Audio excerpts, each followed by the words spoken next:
Hello everyone, welcome back to my channel. आज की video में हम डिस्कस करेंगे इलेक्ट्रोकेमिस्ट्री। चैप्टर 3 है क्लास 12th का। ठीक है, एनसीईआरटी पार्ट 1 का चैप्टर है। तो बेसिकली जो हमारी केमिस्ट्री है 11th-12th में, उसके 3 पार्ट है बेटा।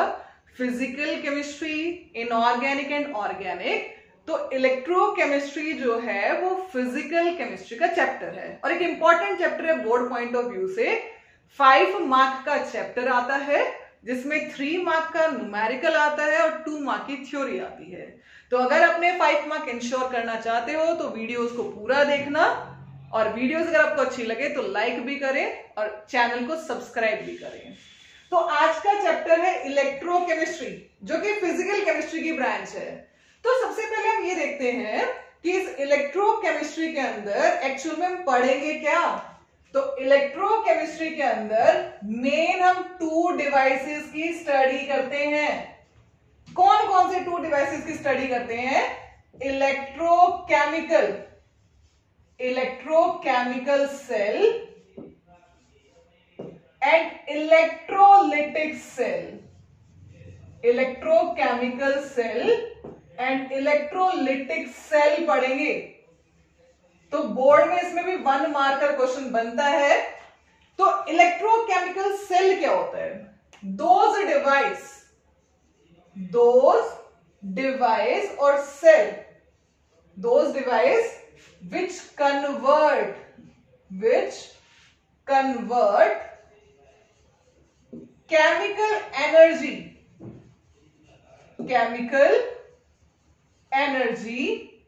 produced from redox reaction into electrical energy।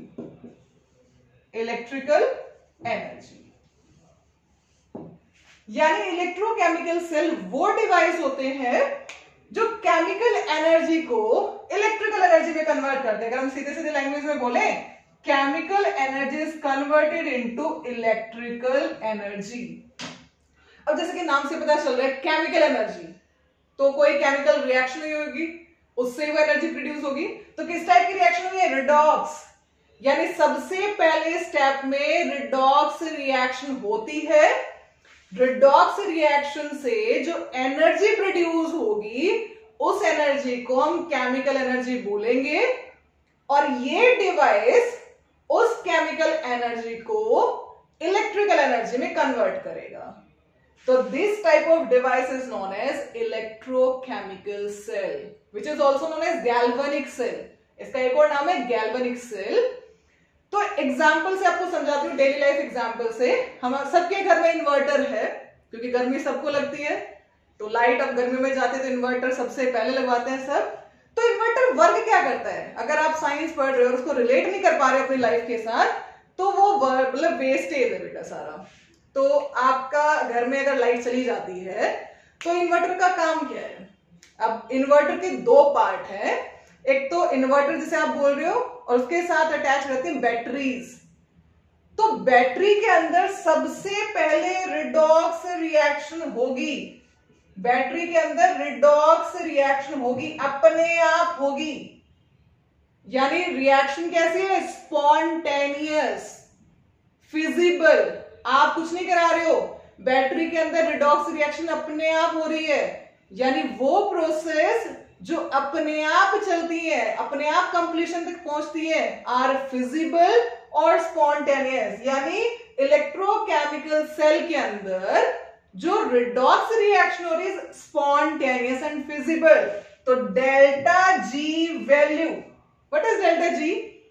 Gibbs free energy change. तो हेल्मुलार्ड गिब्स थे, उन्होंने अपने नाम पे दिया है symbol delta G.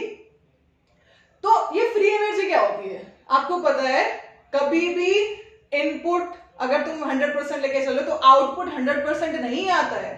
Maximum 60 to 70% output आप गेन कर पाते हो। तो कहां गया 30% इनपुट? वेस्ट हो गया। अब हर सिस्टम के पास अपनी एनर्जी होती है, तो वो यूजफुल एनर्जी जो यूजफुल वर्क डन में कन्वर्ट हो रही है, वो हमारा डेल्टा जी बताता है। तो अगर डेल्टा जी नेगेटिव है, डेल्टा जी की वैल्यू अगर नेगेटिव निकल के आ रही है, then the process is spontaneous, the process is feasible. तो यहां मैंने आपको बताया जो रिएक्शन है बैटरी के अंदर अपने आप होगी, यानी वो रिएक्शन स्पॉन्टेनियस है। तो डेल्टा जी की वैल्यू क्या हो गई, नेगेटिव। 1 मार्क का क्वेश्चन बन गया बेटा ये, ठीक है, कि इलेक्ट्रोकेमिकल सेल के लिए डेल्टा जी वैल्यू क्या रहेगी, negative, positive, 0, all of these, none of this, इस तरीके से आ सकता है। तो always remember delta G is negative for spontaneous process. तो इलेक्ट्रोकेमिकल सेल के अंदर जो प्रोसेस है वो स्पॉन्टेनियस होती है। तो अगर आप चाहते हो कि हम अच्छे से पढ़े तो अपनी नोटबुक पेन निकाल के रखा करो और नोट्स साथ साथ प्रिपेयर किया करो। अब आपके इन्वर्टर में क्या हो गया, रिडॉक्स रिएक्शन हो गई। अब रिडॉक्स बैटरी के अंदर, तो रिडॉक्स रिएक्शन से केमिकल एनर्जी प्रोड्यूस हुई। अब जो इन्वर्टर जिसको आप बोल रहे हो वो क्या करेगा, उस केमिकल एनर्जी को इन्वर्ट करेगा, कन्वर्ट करेगा किसमें, इलेक्ट्रिकल एनर्जी में। और जब आपके घर में लाइट नहीं होगी तो वो आपको क्या देगा, इलेक्ट्रिसिटी देगा। तो उस टाइम पे आपका जो इन्वर्टर है बिहेव्स एज इलेक्ट्रोकेमिकल सेल, यानी ड्यूरिंग डिस्चार्जिंग, जब वो आपको इलेक्ट्रिसिटी दे रहा है तो धीरे धीरे वो डिस्चार्ज हो रहा है, उसकी चार्जिंग खत्म होती जा रही है। अब आपके घर में मान लो पूरा दिन लाइट नहीं आई, 24 आवर्स लाइट नहीं आई, तो लाइट तो आपको मिल रही है, कहां से मिल रही है, इन्वर्टर से मिल रही है, लेकिन उसकी भी तो लाइफ टाइम है ना। अब कुछ के घर में 24 घंटे चल जाएगा, कुछ का 2 बैटरी का है, किसी का 1 बैटरी का है, किसी का पुराना हो गया है, तो सबका काम करने का तरीका अलग रहेगा, है ना, सबका अपना एफिशिएंसी होती है। तो अब क्या होगा, नेक्स्ट डे लाइट नहीं आ रही है, उससे नेक्स्ट डे लाइट नहीं आ रही है, तो अब तो इन्वर्टर काम नहीं करेगा।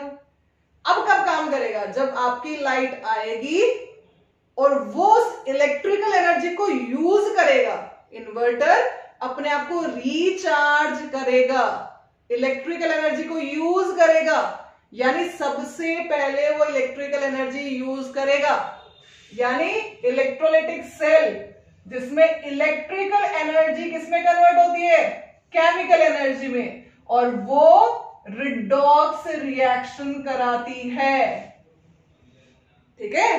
तो यानी सबसे पहले जब हमारा इन्वर्टर डिस्चार्ज हो रहा है, धीरे धीरे जब वो डिस्चार्ज हो रहा है, it behaves as electrochemical cell, जो आपकी फोन की बैटरी है, जब वो धीरे धीरे डिस्चार्ज हो रही है, बिहेव्स एज इलेक्ट्रोकेमिकल सेल। अब वो कंप्लीट डिस्चार्ज हो चुके हैं, तो 1 ईयर अगर आपके घर की लाइट नहीं आती है तो आपका इन्वर्टर के अंदर इलेक्ट्रोलाइटिक सेल बिहेव नहीं कर पाएगा, क्योंकि उसे इलेक्ट्रिसिटी चाहिए रिडॉक्स रिएक्शन करवाने के लिए। तो प्रोसेस कैसी होगी, नॉन स्पॉन्टेनियस, अपने आप नहीं चल रही है, ठीक है। तो चलो लाइट आ गई, अब क्या होगा, वो इन्वर्टर इलेक्ट्रिकल एनर्जी को यूज करेगा। तो इलेक्ट्रिकल एनर्जी को यूज करने के बाद क्या होगा, अब वो इन्वर्टर जो डब्बा है वो इस इलेक्ट्रिकल एनर्जी को केमिकल एनर्जी में कन्वर्ट करेगा, और फिर ये केमिकल एनर्जी क्या करवाएगी, नॉन स्पॉन्टेनियस रिडॉक्स रिएक्शन को करवाएगी। क्योंकि रिडॉक्स रिएक्शन अगर स्पॉन्टेनियस होती तो वो हो चुकी होती अपने आप ही, है ना। तो इलेक्ट्रिकल एनर्जी कन्वर्ट होगी केमिकल एनर्जी में, और ये केमिकल एनर्जी उस non spontaneous not feasible reaction को कैरिड आउट करवाएगा, ठीक है। Then your cell, your inverter behaves as electrolytic cell. किसका काम करेगा, इलेक्ट्रोलाइटिक सेल। तो इसकी डेफिनेशन बनाएंगे, those device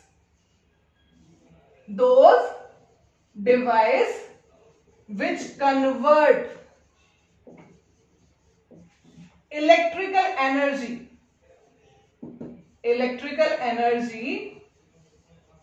into chemical energy, which is used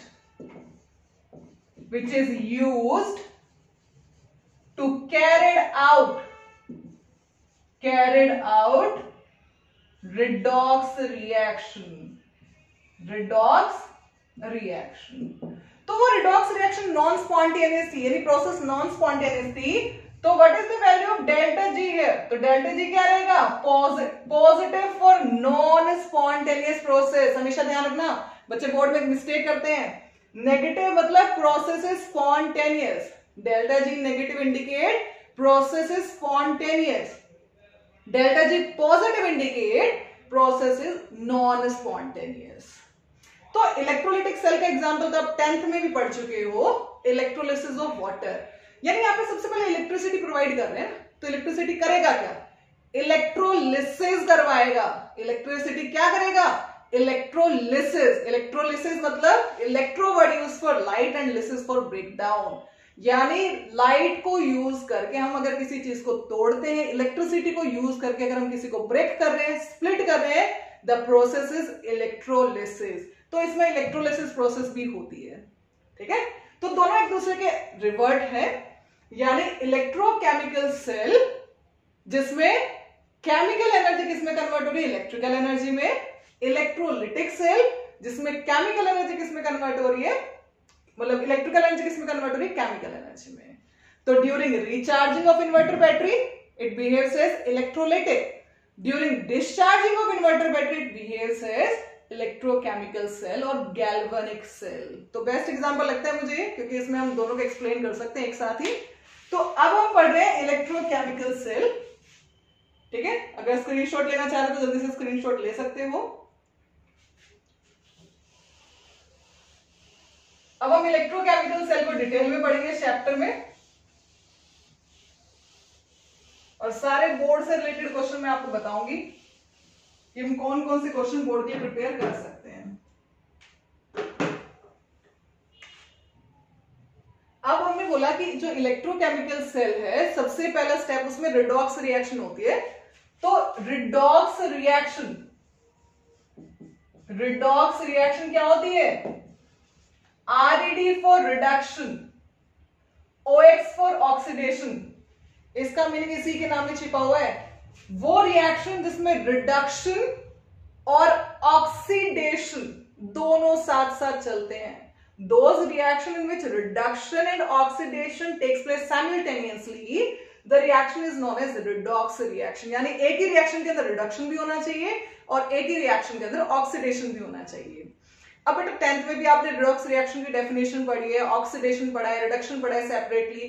11th में चैप्टर पूरा का पूरा रिडॉक्स पे बेस्ड था, चैप्टर 8 वहां पर भी पढ़ के आए हो। इलेक्ट्रोकेमिकल सेल भी पढ़े हैं, वहां पर टाइप्स ऑफ रिडॉक्स रिएक्शन पढ़ी है।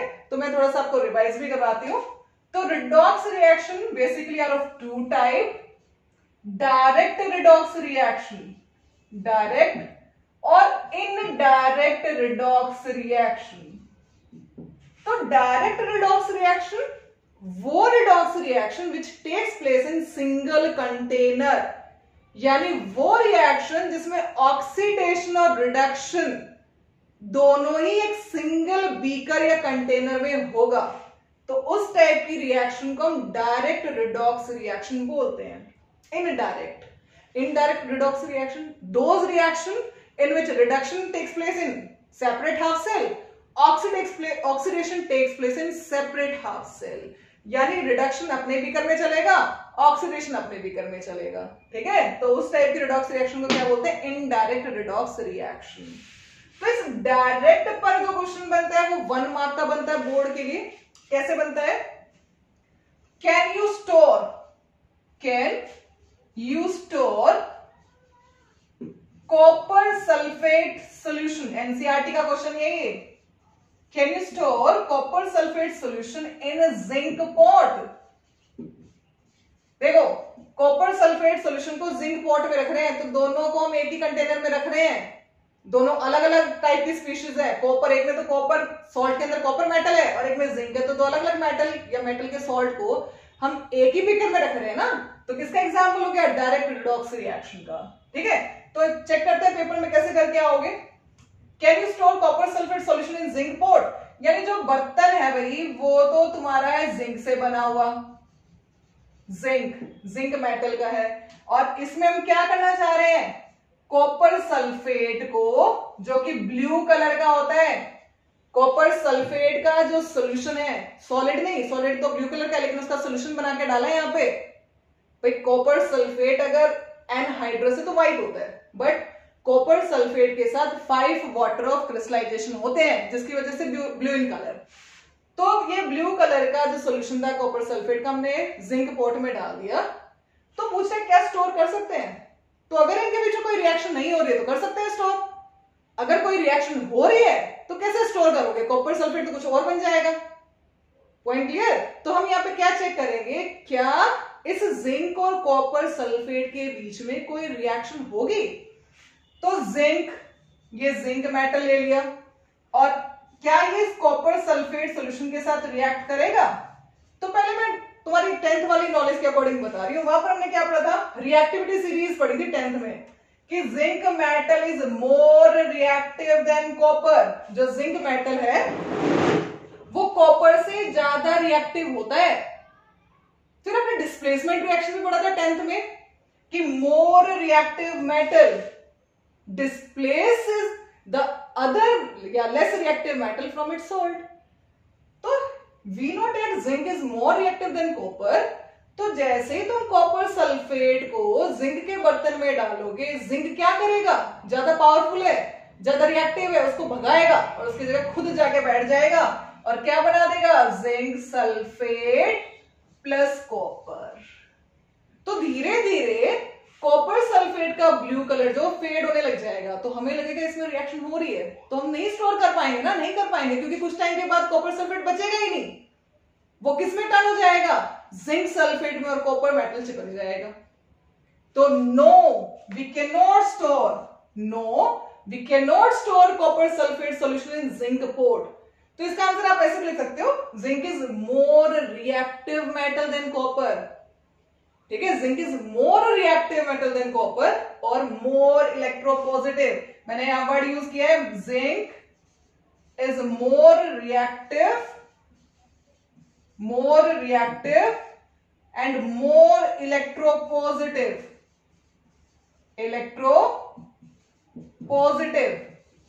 Then copper. ये इसका रीजन है, इसलिए हम स्टोर नहीं कर पा रहे हैं। तो इलेक्ट्रोपॉजिटिव, ये भी आप 10th में पढ़ के आ चुके बेटा, electropositive, electronegative. Metals are always electropositive, means metal की टेंडेंसी हमेशा इलेक्ट्रॉन लूज करने की होती है। तो जब भी मेटल इलेक्ट्रॉन लूज करेगा तो उसके ऊपर कैसा चार्ज डेवलप होगा? पॉजिटिव, क्योंकि इलेक्ट्रोनेगेटिव चार्ज से निकल गया, तो कौन सा चार्ज बढ़ गया उसमें? पॉजिटिव। तो electropositive, after loss of electron they become positive. तो मेटल हमेशा इलेक्ट्रोपॉजिटिव रहते हैं और नॉन मेटल्स आर इलेक्ट्रोनेगेटिव। तो यहाँ पे हमें पता है जिंक और copper both are metal, both are electropositive. तो जितना फास्ट इलेक्ट्रॉन लूज करेगा उतना ज्यादा रिएक्टिव होगा, क्योंकि मेटल को हम रिएक्टिविटी किस टर्म में देखेंगे? इलेक्ट्रोपॉजिटिव कैरेक्टर के टर्म में देखेंगे। जितना फास्ट मेटल इलेक्ट्रॉन लूज करेगा उतना ज्यादा क्या होगा? रिएक्टिव। उतना ज्यादा क्या होगा? इलेक्ट्रोपॉजिटिव। तो 12th में थोड़ा इंप्रेसिव बनाने के लिए आप क्या लिख सकते हो? रिएक्टिव के प्लेस पे डाल सकते हो इलेक्ट्रोपॉजिटिव। ठीक है, तो हम नहीं कर पाएंगे। अब एक और क्वेश्चन ले रही हूं एग्जाम्पल, लेकिन उसको हम 12th के पॉइंट ऑफ व्यू से समझेंगे कि अगर इसको ऐसे लिख के आओगे मार्क्स पूरा मिलेगा, लेकिन और किस तरीके से हम इस क्वेश्चन को अटेम्प्ट कर सकते हैं। तो नेक्स्ट क्वेश्चन है,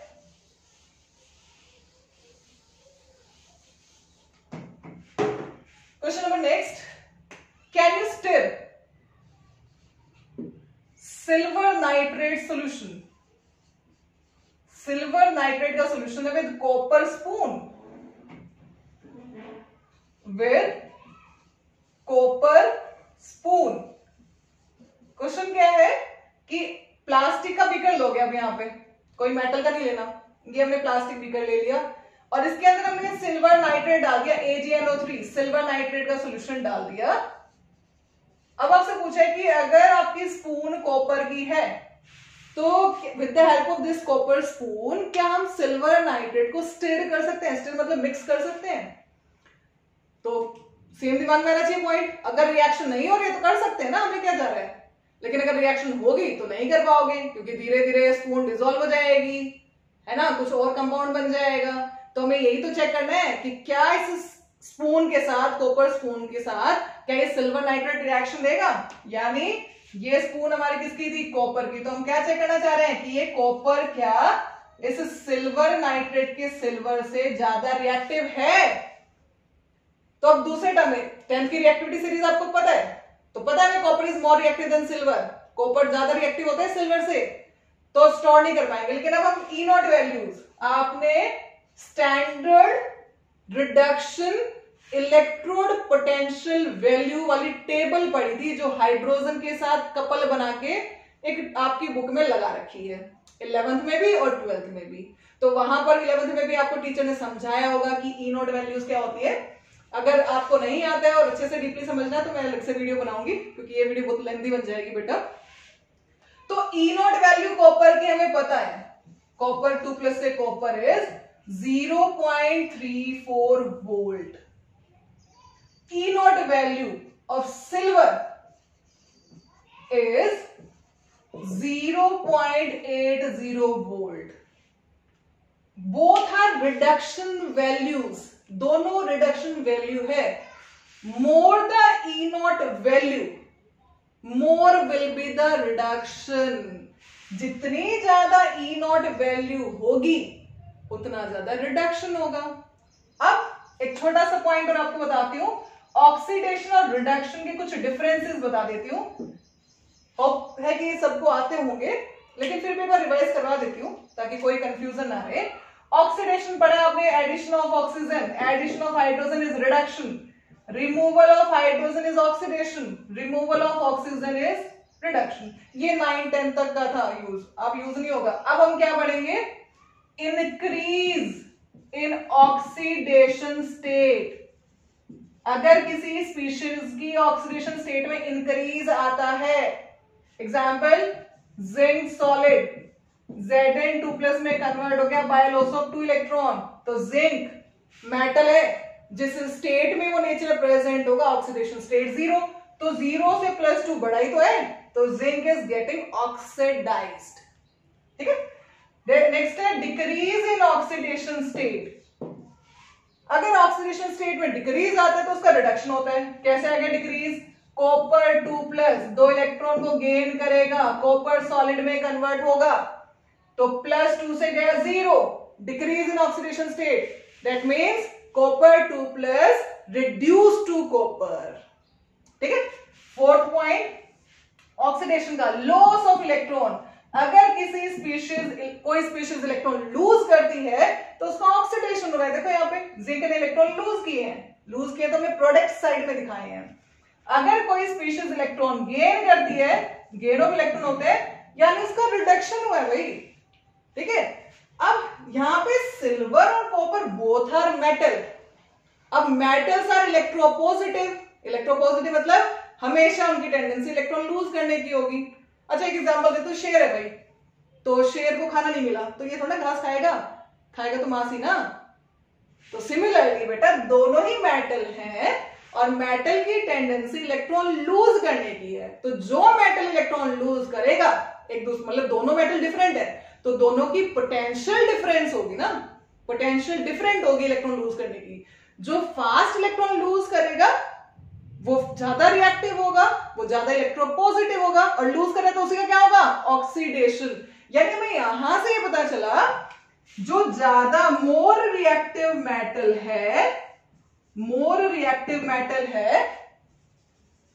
वो इलेक्ट्रोपॉजिटिव होगा, वो मोर इलेक्ट्रोपॉजिटिव होगा।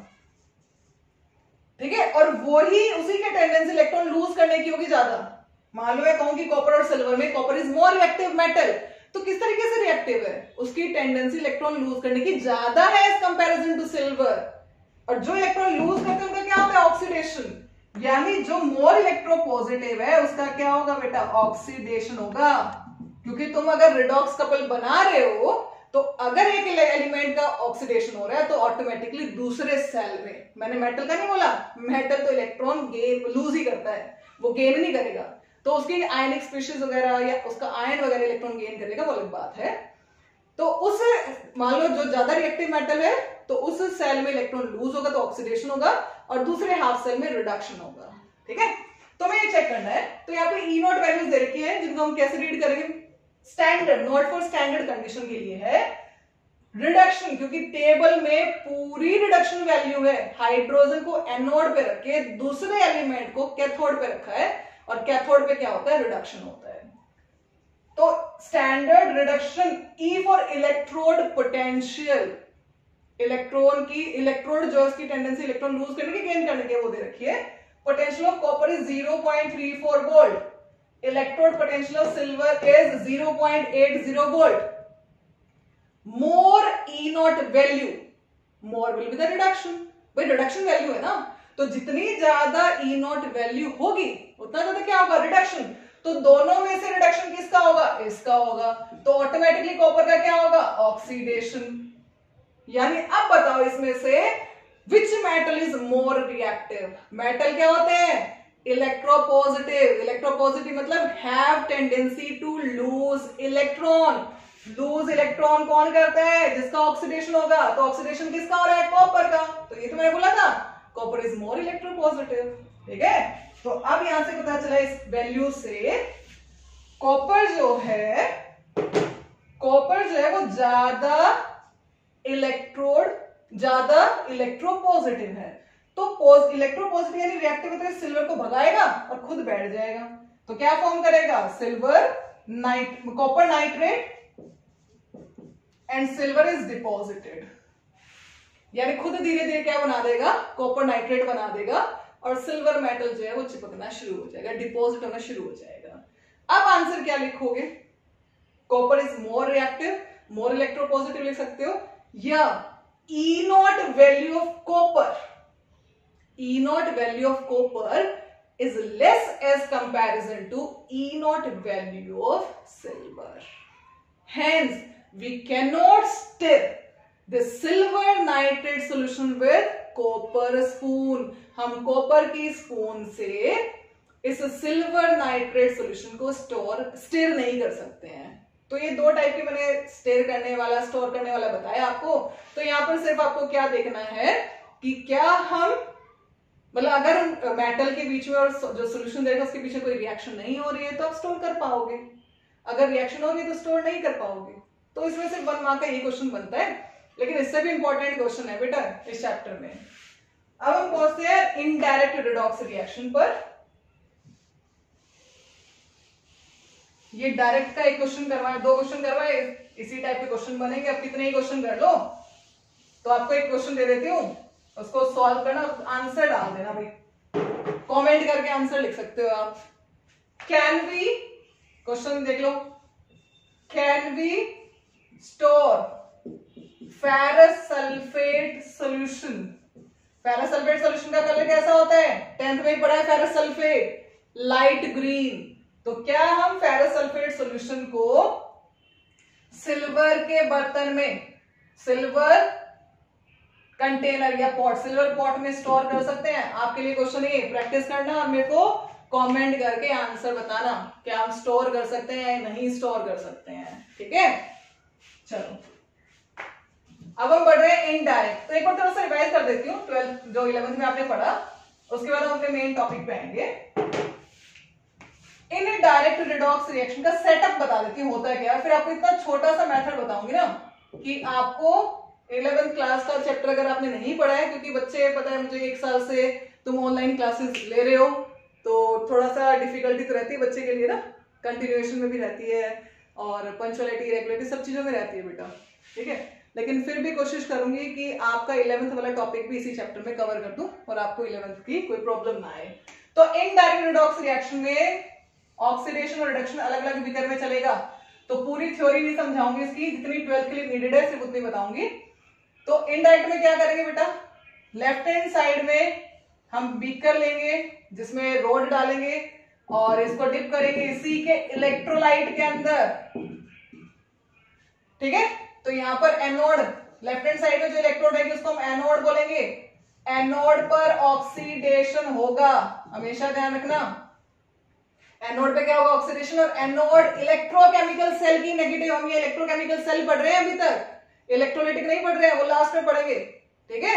हम सिर्फ इलेक्ट्रोकेमिकल सेल पढ़ रहे हैं, कभी आप कंफ्यूज हो जाओ, 10th में जो पढ़ा था वो इलेक्ट्रोलाइटिक पढ़ा था, जहां पे एनोड पॉजिटिव होता है, उसको भूल जाओ।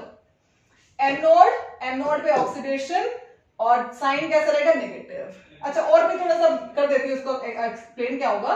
एनोड पे हमेशा ध्यान रखना, जो सॉलिड है वो एक्वस पे कन्वर्ट होगा सॉरी, जो सॉलिड है वो डिसॉल्व हो जाएगा, यानी जो सॉलिड रोड है वो डिसॉल्व होगी एनोड पर, क्योंकि थोड़ा बहुत तो तुमने पढ़ा होगा ना, तुम्हें तो पता है, यानी जो रोड है सॉलिड है वो क्या हो जाएगा, डिसॉल्व। धीरे धीरे जब रिएक्शन होगी वो डिसॉल्व होगा और किस में कन्वर्ट हो जाएगा, आयंस में कन्वर्ट हो जाएगा, ठीक है। ऑक्सीडेशन पर यानी लॉस ऑफ इलेक्ट्रॉन होंगे तो प्रोडक्ट साइड में इलेक्ट्रॉन दिखाओगे।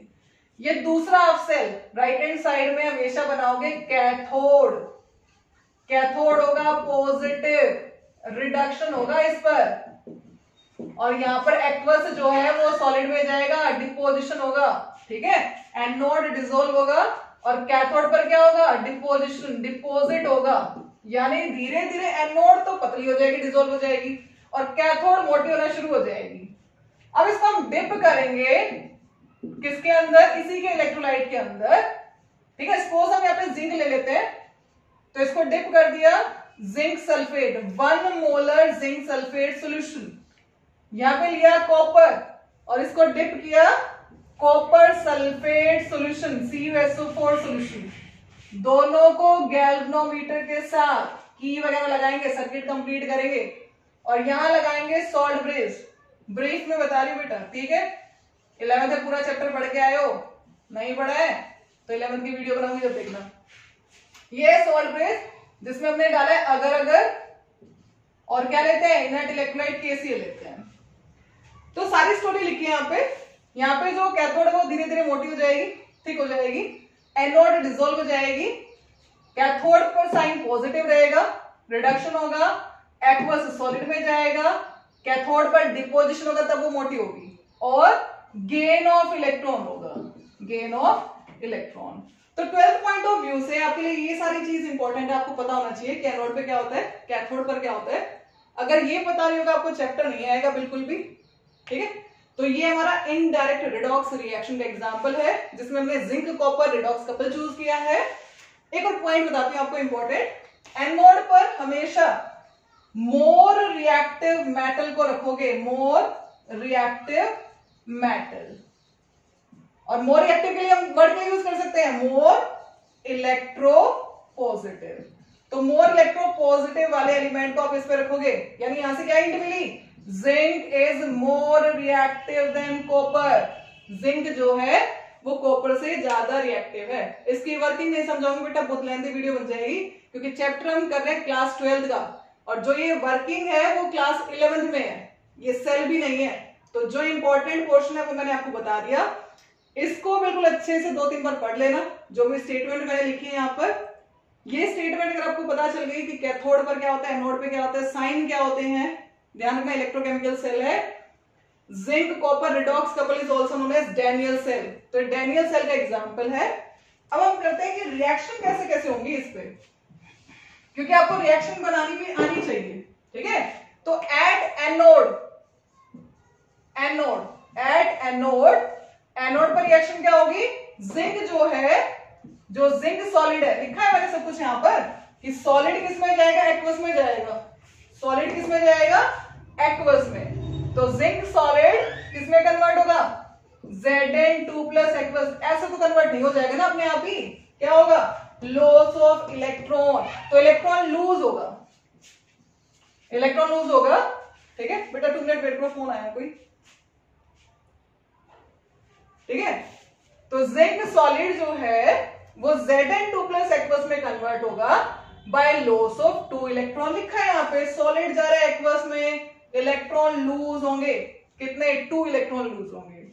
एट कैथोड, कैथोड पर क्या होगा, कैथोड पर एक्वस, ये जो एक्वस है, अब एक्वस में कौन है कैथोड पर, कॉपर है एक्वस में, तो कॉपर 2 प्लस एक्वस किस में जाएगा, सॉलिड में, कब जाएगा? जब इलेक्ट्रॉन गेन करेगा। अब कॉपर के ऊपर कितना चार्ज है? +2, तो ये 2 इलेक्ट्रॉन गेन करेगा और किस में कन्वर्ट हो जाएगा? Copper solid.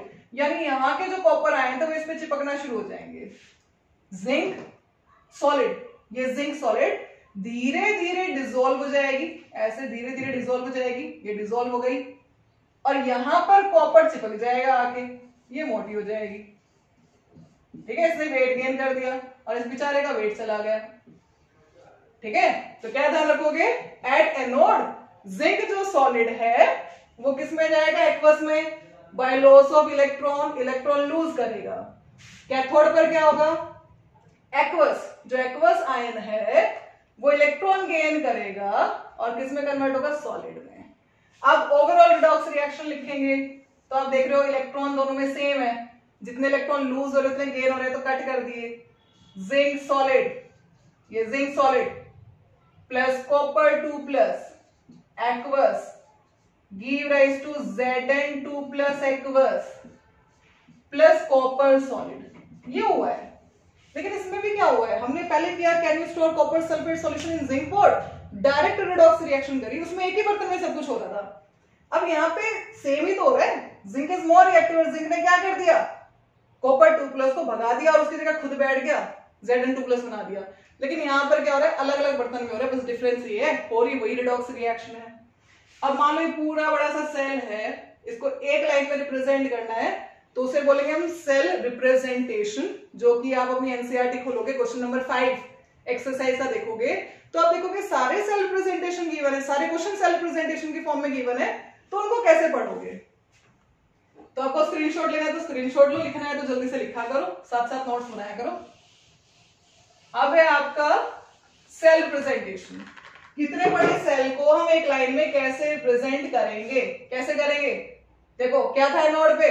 जिंक था। एनोड पे क्या था? जिंक सॉलिड था, ये zinc solid. Single vertical line, single vertical line यानी फेज चेंज, फेज चेंज हो गया, सॉलिड किस में जाएगा? एक्वस में जाएगा, तो Zn2 प्लस एक्वस, एक्वस में चला गया। उसके बाद double vertical line salt bridge लगाया था, है ना, ये हाफ सेल हो गया, एनोड हाफ सेल जिसपे ऑक्सीडेशन हुआ है, सॉल्ट ब्रिज लगाया। सॉल्ट ब्रिज लगाने के बाद क्या हो रहा है? कॉपर 2 प्लस, कॉपर 2 प्लस, ये कॉपर 2 प्लस एक्वस किस में जा रहा है? कॉपर सॉलिड में जा रहा है, ये कॉपर सॉलिड में चला गया। जिंक सॉलिड डिसॉल्व होकर Zn2 प्लस में गया, कॉपर 2 प्लस ने इलेक्ट्रॉन गेन के कॉपर सॉलिड में गया। ये एनोड है और ये हमारा क्या है? कैथोड। ठीक है, ये एनोड है और ये क्या है? कैथोड।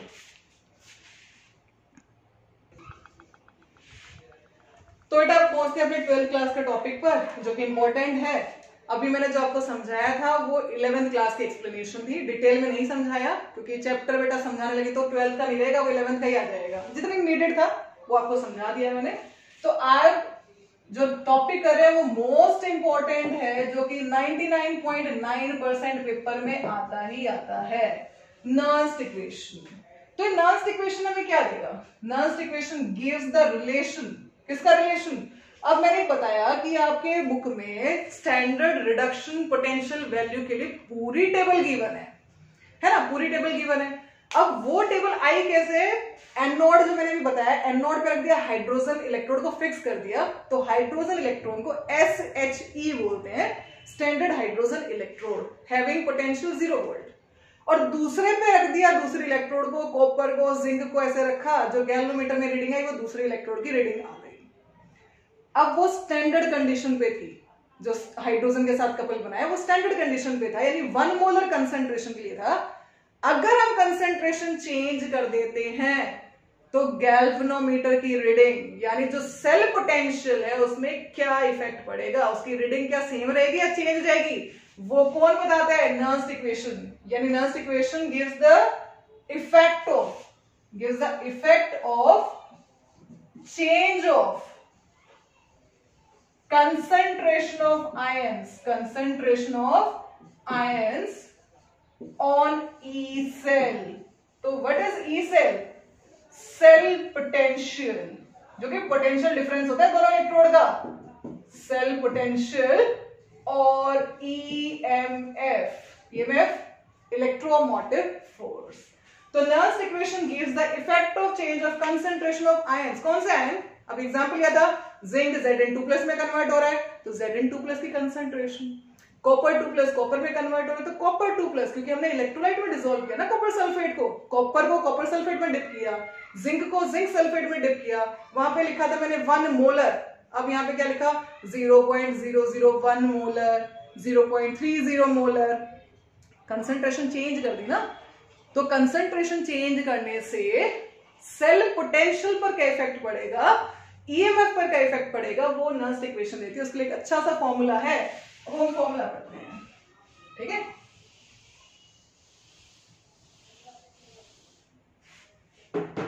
क्या फॉर्मूला है? E cell which is cell potential, EMF. इसके क्या क्या नाम हो सकते हैं पेपर में, क्या आ सकता है? Calculate E cell, calculate cell potential. तो आपको क्या करना है, नर्स इक्वेशन लिख देनी है, उसके लिए क्वेश्चन करवाऊंगी, अभी वीडियो को लास्ट तक देखना। ई सेल, सेल पोटेंशियल या ईएमएफ, कुछ भी कैलकुलेट करने के लिए आएगा तो आप नर्स इक्वेशन लिखोगे, ठीक है। तो Nernst equation is E cell equal to E not cell. E not cell क्या होता है? स्टैंडर्ड, नोट जहां लगे स्टैंडर्ड, तो स्टैंडर्ड सेल पोटेंशियल, जिसका फॉर्मूला आपने पढ़ा है 11th में, E not cathode minus E not anode minus RT by NF, RT by NF, ln concentration of product upon में कंसंट्रेशन ऑफ रिएक्टेंट। तो मोलर कंसंट्रेशन को always written in square bracket, हमेशा ध्यान रखना, राउंड ब्रैकेट लगाते ही marks cut जाएंगे। R जो है कांस्टेंट है, gas constant, having value 8.314 joule per kelvin per mole. Ideal gas equation पढ़ी होगी ना, वहां पर आपने आर की वैल्यू पढ़ी होगी। टेम्परेचर स्टैंडर्ड कंडीशन पे ले 298 kelvin. F is Faraday's constant having value 96500 coulomb per mole, but accurate value is 96487 coulomb per mole. तो इन सबको कंबाइन किया, ln natural logarithm, we know that ln is equal to 2.303 log, ये सारी value डाली। R की value आपको पता है 8.314 joule per kelvin per mole. ये सारी वैल्यू जो कांस्टेंट वैल्यू है वो सारी वैसे पुट करेंगे। तो ये जो F है फैराडेज कांस्टेंट, जिसकी वैल्यू 96500 कूलम पर मोल, ये 1 मोल इलेक्ट्रॉन पे चार्ज की वैल्यू होती है कि how much amount of charge is carried by 1 mole electron, और it is equal to 96500 coulomb per mole. तो इसको सब वैल्यू पुट करोगे आप, और पुट करने के बाद फाइनली जो फाइनल फॉर्मूला निकल के आएगा वो क्या निकल के आएगा, E cell equal to E not cell minus 0.0591 over में n log concentration of product divide by concentration of reactant. In place of concentration of product, we can use concentration of anodic species, concentration of cathodic species, यहां पर species which is oxidized, यहां पर क्या लिखोगे, reduced। लेकिन जो best मुझे लगता है स्टूडेंट के लिए, क्योंकि इतने सारे फॉर्मूले करोगे कंफ्यूज हो जाओगे, तो बेस्ट आप लर्न रखो कंसंट्रेशन ऑफ प्रोडक्ट अपॉन में कंसंट्रेशन ऑफ रिएक्टेंट। अच्छा, अब आप एक एग्जांपल चूज करके वैल्यू पुट करना सिखाती हूँ। यहाँ पर सपोज हम डैनियल सेल चूज करते हैं which is zinc copper redox couple. तो अभी उसकी रिएक्शन में लिखी हुई थी zinc solid copper 2+ aqueous give rise to Zn2+ aqueous plus copper solid. अगर ये तुम्हारे पास डैनियल सेल है, 1 मार्क में क्वेश्चन आता है write Nernst equation for Daniell cell, तो नर्स इक्वेशन कैसे लिखोगे? आपको पहले तो डैनियल सेल पता होना चाहिए, इलेक्ट्रोकेमिकल सेल ही होता है, गैल्वेनिक है, लेकिन उसमें से एक स्पेशल नाम रख दिया जिंक कॉपर रिडॉक्स कपल को Daniell cell.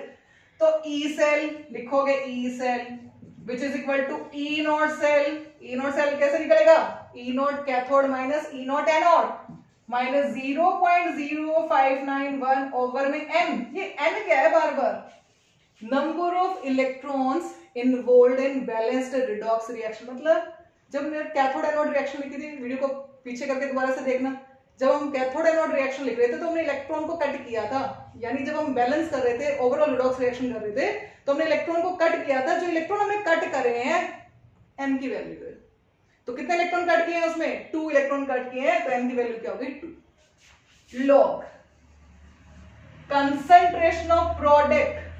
Concentration of product, product तो इनको बोलते हैं ना, तो किसकी लेंगे कंसंट्रेशन, सिर्फ आयोनिक स्पीशीज की कंसंट्रेशन लेंगे। तो कौन है यहां पर Zn2 plus divide by concentration of reactant, तो these two are reactant, but किसकी लेंगे कंसंट्रेशन कॉपर 2 प्लस, यहां पे लिखेंगे कॉपर 2 प्लस।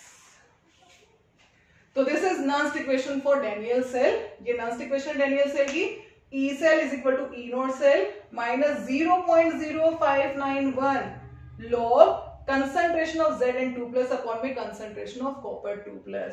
तो E naught cell कैसे निकालेंगे, E naught कैथोड, ये वैल्यू कांस्टेंट होती है, आपको मिलेगी पेपर में E naught N naught।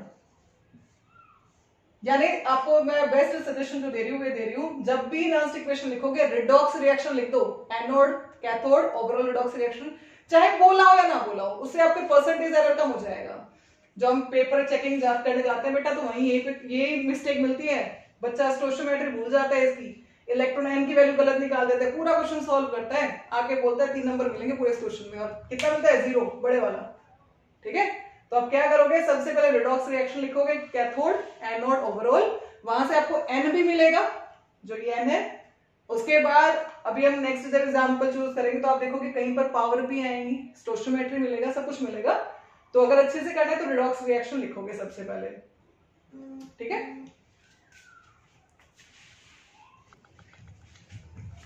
तो बेटा अब इस पे क्वेश्चन बनता है, write Nernst equation for Daniell cell. तो नॉन्स्ट इक्वेशन लिखो डेनियल सेल की, तो डेनियल सेल की नॉन्स्ट इक्वेशन मैंने बता दिया आपको। डेनियल सेल मतलब zinc copper redox couple. E naught cell कैसे निकलेगा, E naught cathode minus anode. N कैसे निकलेगा, एनोड कैथोड हाफ रिएक्शन लिखो। लिखने का तरीका मैंने आपको बताया है कि सॉलिड एक्वस में किस पर जाता है, एनोड पे जाता है, सब कुछ एग्जांपल लेके भी आपको समझाऊंगी पूरा अच्छे से। तो एन की वैल्यू जो इलेक्ट्रॉन हमें कट करे है ना बैलेंसिंग के टाइम पे, जब हम एनोड कैथोड हाफ रिएक्शन लिख रहे हैं, जो इलेक्ट्रॉन कट करे वो एन की वैल्यू देगा। यहाँ पर मोलैरिटी यानी कंसंट्रेशन डालनी जो कि मोल्स पर लीटर में होगी, तो वो वैल्यू आप यहाँ पे डाल सकते हो। चलो नेक्स्ट क्वेश्चन इस पे जो बनता है 2 मार्क में आ जाता है, write Nernst equation for Daniell cell and how is increase of concentration of copper 2 plus. क्या क्वेश्चन आ गया कि हाउ इज, वेट करो बेटा, how is increase of concentration of copper 2 plus affect E cell value. तो अब मैं Nernst equation लिखी थी अभी, क्या लिखी थी, E cell equal to E not cell minus 0.0591 over में M log concentration of Zn2 plus upon में कंसंट्रेशन ऑफ कॉपर 2 प्लस। ठीक है, तो ये आपने नॉन्स्ट इक्वेशन लिखी थी, जैसे आप ये लिखोगे 1 मार्क आपको पूरा मिलेगा। उसके बाद बोला है कि how is the increase of concentration of copper 2 plus, कि अगर आप कॉपर 2 प्लस की कंसंट्रेशन को बढ़ा देते हो तो ई सेल पर क्या इफेक्ट पड़ेगा। अब देखो लॉजिकली देख ले, कैसे देखेंगे लॉजिकली। कॉपर 2 प्लस की कंसंट्रेशन बढ़ा दी, यानी अपने डिनोमिनेटर बढ़ा दिया, इंक्रीज कर दिया, तो ये ओवरऑल मैग्नीट्यूड क्या हो जाएगा, डिक्रीज हो जाएगा। तो ये कांस्टेंट नंबर में से आप एक छोटे से नंबर को सब्ट्रैक्ट करोगे तो वैल्यू तो बढ़ के ही आएगी ना। आपने कॉपर 2 प्लस की कंसंट्रेशन बढ़ाई, बढ़ाने से डिनोमिनेटर बढ़ा रहे हो आप, तो ये ओवरऑल जो मैग्नीट्यूड है क्या आएगा, लेस आएगा, यानी ये पूरा लेस आएगा क्योंकि लेस नंबर ही मल्टीप्लाई हो रहा है इसके साथ, और ये कांस्टेंट है। तो एक कांस्टेंट नंबर में से एक छोटी वैल्यू को माइनस कर रहे हो तो मैग्नीट्यूड क्या आएगा, बड़ा ही आएगा। यानी अगर हम कॉपर 2 प्लस की कंसंट्रेशन को इंक्रीज करेंगे, ध्यान रखना, तो ई सेल की जो वैल्यू है वो भी क्या हो जाएगी, इंक्रीज हो जाएगी। अगर हम Zn2 प्लस की कंसंट्रेशन को इंक्रीज करेंगे तो Zn2 प्लस की कंसंट्रेशन बढ़ा दी तो वैल्यू बढ़ गई, तो ओवरऑल वैल्यू बढ़ गई। अब एक कांस्टेंट नंबर में से बड़ी वैल्यू को माइनस कर रहे हो तो क्या आएगा, मैग्नीट्यूड कम आएगा ना, तो ई सेल क्या हो जाएगा, डिक्रीज। इस चीज को ध्यान रखना कि अगर कंसंट्रेशन बढ़ा रहे हो कॉपर 2 प्लस की तो ई सेल की वैल्यू भी बढ़ जाएगी, अगर हम Zn2+ की कंसेंट्रेशन बढ़ा रहे हैं तो ये सेल डिक्रीज हो जाएगा। ठीक है,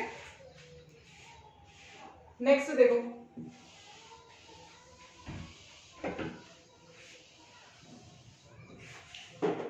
अब हम एनसीईआरटी का क्वेश्चन कर लेते हैं। क्वेश्चन नंबर 5 का फर्स्ट पार्ट है बेटा, मैग्नीशियम सॉलिड Mg2+ में जा रहा है, हैविंग कंसंट्रेशन 0.001 मोलर। ठीक है, और सॉल्ट ब्रिज लगा हुआ है। क्वेश्चन नंबर 5 का फर्स्ट पार्ट है, एनसीईआरटी का इंपॉर्टेंट क्वेश्चन है। और कॉपर 2+ हैविंग कंसंट्रेशन 0.001 मोलर, और किस में कन्वर्ट हो रहा है, कॉपर सॉलिड में। क्वेश्चन क्या है, कैलकुलेट ई सेल। क्वेश्चन लिखा है write Nernst equation and calculate E cell, तो नर्स्ट इक्वेशन लिखना है। और ये क्या दे दिया, सेल प्रेजेंटेशन। तो इसको कैसे पढ़ेंगे, ये हमारा एनोड होता है, एनोड हमारा कैसा होता है, नेगेटिव। ये हमारा कैथोड है, कैथोड कैसा होता है, पॉजिटिव। तो बेटा क्वेश्चन क्या था कि मैग्नीशियम सॉलिड है, Mg2+ में जा रहा है, सॉल्ट ब्रिज लगा हुआ है, कॉपर 2+ है, यानी कैथोड पे कॉपर हाफ सेल है और एनोड पे मैग्नीशियम हाफ सेल है। तो क्या हो रहा है कि हमें पहले इसकी शॉर्ट इंस्ट्रक्शन लिख देते हैं, जो हमेशा ध्यान रखना जब भी आप क्वेश्चन करोगे, कि एनोड पे सॉलिड एक्वस में जाता है, लॉस ऑफ इलेक्ट्रॉन होता है। यहाँ पे एक्वस सॉलिड में जाता है, गेन ऑफ इलेक्ट्रॉन होता है। एनोड पे ऑक्सीडेशन होगा, कैथोड पर रिडक्शन होगा। फिर मैंने बोला था हमेशा माइंडसेट बनाओ कि जब भी नर्स्ट इक्वेशन पे क्वेश्चन आएगा हम सबसे पहले रिडॉक्स रिएक्शन लिखेंगे। कैसे लिखेंगे, आप देखो यूज करते हैं। सॉलिड, सॉलिड कौन है, मैग्नीशियम सॉलिड, किसमें जा रहा है, एक्वस में, यानी Mg2+ में। कब, loss of electron. Loss of electron को कहां दिखाते हैं, प्रोडक्ट में। कितने लूज करेगा, +2 इलेक्ट्रॉन। ठीक है, चार्ज बैलेंस कर लो 0, ये +2 -2 0। अच्छा, कैथोड में क्या हो रहा है, कैथोड पे कॉपर 2+ है भाई, एक्वस। एक्वस में तो आयंस होते हैं ना, कॉपर 2+ एक्वस। इलेक्ट्रॉन गेन करेगा, gain of electron. Electron gain करेगा कितने, 2 इलेक्ट्रॉन गेन करेगा। और किसमें चला जाएगा, कॉपर सॉलिड में, न्यूट्रल हो जाएगा। दोनों को ऐड कर दो, इलेक्ट्रॉन से इलेक्ट्रॉन करके, दोनों तरफ इलेक्ट्रॉन सेम होने चाहिए दोनों रिएक्शंस में। तो जैसे तुमने इलेक्ट्रॉन काट किया, n की वैल्यू आ गई तुम्हारे पास 2। रिडॉक्स इक्वेशन क्या बन गई, magnesium solid plus copper 2+ aqueous give rise to Mg2+ aqueous plus copper solid. ये बन गई रिडॉक्स रिएक्शन। ठीक है, तो फाइनली हमारे पास क्या आ गई, रिडॉक्स रिएक्शन। ये ऊपर का क्लियर कर देते हैं और रिडॉक्स रिएक्शन लिख देते हैं यहाँ पर। तो M की वैल्यू आ गई, रिडॉक्स रिएक्शन आ गई। क्या आ गई, रिडॉक्स रिएक्शन बन गई Mg solid plus copper 2+ aqueous give rise to Mg2+ aqueous plus copper solid. ठीक है, ये आ गई। अब हम लिखेंगे नर्स्ट इक्वेशन। तो नर्स्ट इक्वेशन क्या थी, ई सेल, जो कि हमें निकालना है, EMF cell potential. E not cell minus 0.0591 over में n log concentration of product. तो प्रोडक्ट में क्या है, कौन सा आयन है, मैग्नीशियम 2+। सिर्फ आयंस के लिखेंगे बेटा। ठीक है, divide by concentration of reactant. तो रिएक्टेंट में कौन सा आयन है, कॉपर, तो कॉपर 2+, स्क्वायर ब्रैकेट डालोगे, डाल दिया। तो नेक्स्ट स्टेप में हम क्या करेंगे, E not cell, E not cathode. E not cathode minus anode भी लिख सकते हो, नहीं तो जैसे मैं लिख रही वैसे लिख लो। कैथोड पे कौन है, कॉपर, तो कॉपर 2+ से copper minus E not anode Mg2+ से Mg, इनकी वैल्यूज आपको गिवन होगी, माइनस 0.0591 ओवर में 2 लॉग कंसेंट्रेशन ऑफ Mg2+। अब Mg2+ की concentration terms are molarity, normality, molality, यही तो होता है। ये भी कंसेंट्रेशन Mg2+ की 0.001, कंसेंट्रेशन ऑफ कॉपर 2+ 0.001। ठीक है, अब ई नॉट वैल्यूज आपको कैसे देख लोगे पेपर में, ई नॉट कॉपर 2+ से कॉपर इज 0.34 वोल्ट।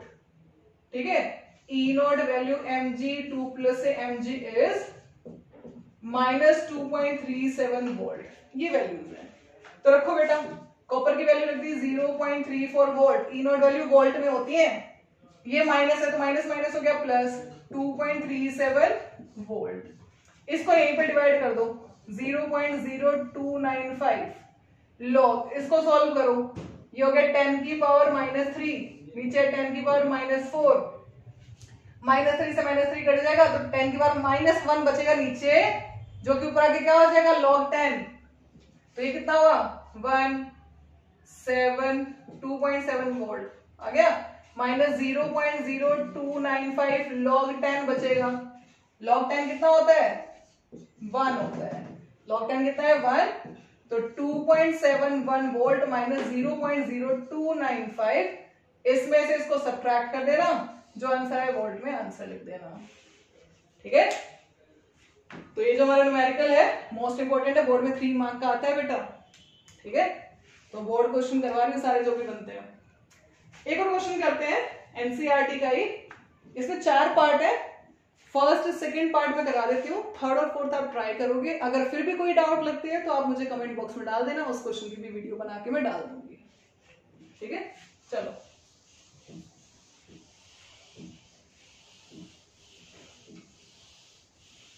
नेक्स्ट है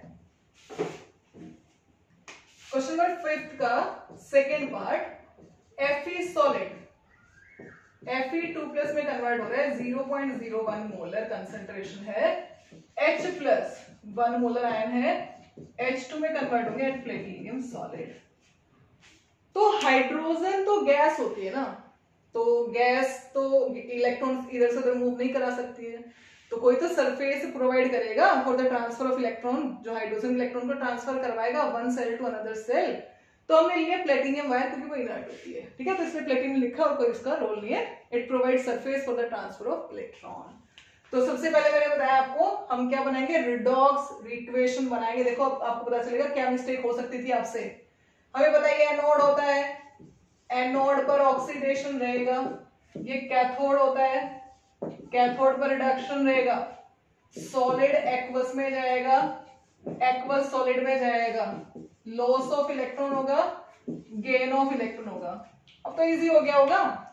चलो सॉलिड, आयरन सॉलिड किस में जाएगा, एक्वस में, आयरन 2+ एक्वस। कब, लॉस ऑफ इलेक्ट्रॉन, कितने इलेक्ट्रॉन लूज किए, 2 इलेक्ट्रॉन। ठीक है, नेक्स्ट एक्वस, एक्वस में कौन है, आयन, H+ आयन, किस में कन्वर्ट हो रहा है, H2 में। ठीक है, सॉलिड नहीं है लेकिन वो गैसियस स्टेट में, यानी अपनी ओरिजिनल उसमें जाएगा ना, स्टेट में जाएगा। कब जाएगा, जब गेन करेगा। तो H+ तो एक इलेक्ट्रॉन गेन कर सकता है ना, और यहाँ कितना बन रहा है, H2, तो बैलेंस करो, तो 2 हाइड्रोजन प्लस 2 इलेक्ट्रॉन गेन करेंगे, किसमें कन्वर्ट हो गया, H2 में। इलेक्ट्रॉन बैलेंस है, दोनों तरफ कट कर दिया, तो N की वैल्यू क्या आ गई, 2, N की वैल्यू हो गई 2।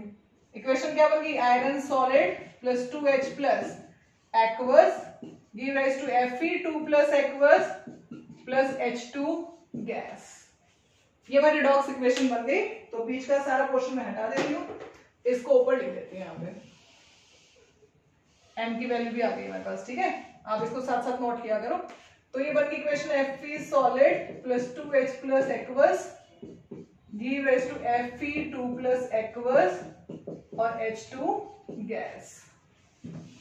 ठीक है, अब हम क्या करेंगे, लास्ट इक्वेशन लिखेंगे, E cell, E not cell -0.0591 upon में n, फॉर्मूला नहीं लिख रही, आप फॉर्मूला लिख के आओगे बोर्ड में, आधा नंबर फॉर्मूले का होता है 2, n की value 2, log concentration of product, कौन है प्रोडक्ट में, Fe2+ divide by concentration of reactant, कौन है, H+।